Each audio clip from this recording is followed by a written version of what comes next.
I'm probably going about this all wrong. Well, I know I am. I could just use a hole saw.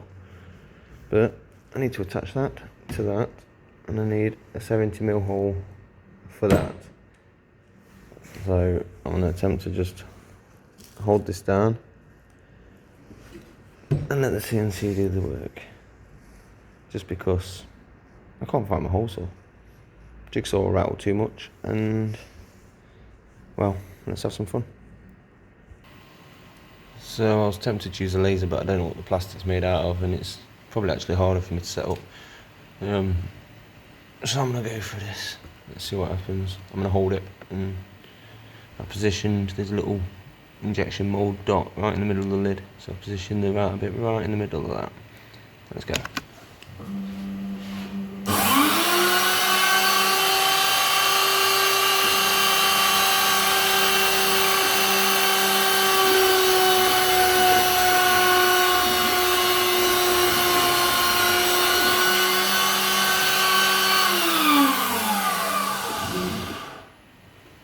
Well, this hasn't cut deep enough.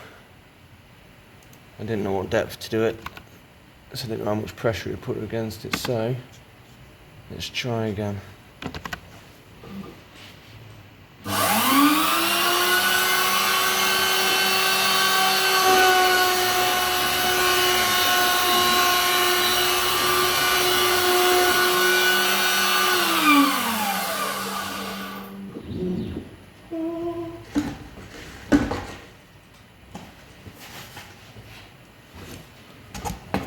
See if that's right. Bloody lovely. Just got to manually drill the holes now, and finally, I've been meaning to do this for way too long.